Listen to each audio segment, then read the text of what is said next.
సాల్వో industries private limited company గత 30 సంవత్సరాల నుండి నడుస్తుంది ఫ్యాక్టరీ. అది అన్ని సెంట్రల్ గవర్నమెంట్ పర్మిషన్ కానీ స్టేట్ గవర్నమెంట్ పర్మిషన్ కానీ అన్ని పర్మిషన్తో నడుస్తుంది. దాంట్లో ఇప్పటి వరకు 500 వర్కర్లు 500 మంది డైలీ ఒక 500 వర్కర్స్ పనిచేస్తారు.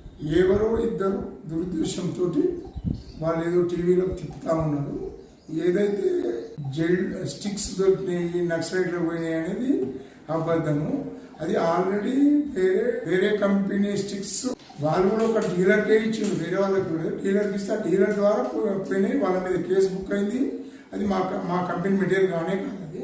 అది ఈ కంపెనీకి దానికి సంబంధం లేదు. అయినా వాళ్ళు డీలర్కి ఇచ్చి డీలర్ ద్వారానే వాళ్ళకి ఏదో పోయినట్టు సమాచారం ఉంది. దానికి కావాలంటే మీకు కాపీ ఎవరి పేరు మీద కేసు బుక్ అయితే కాపీలు కూడా ఇస్తున్నా. అటువంటి మా దగ్గర జెల్టీ స్టిక్స్ కానీ అటువంటి పోవడానికి ఛాన్సే లేదు. ఏదైనా ఆన్లైన్ సిస్టమ్ ఉంటుంది. ఆన్లైన్ సిస్టమ్ తప్ప ఆన్లైన్ లేకుండా ఏదో ఒకటి కూడా బయట పోవడానికి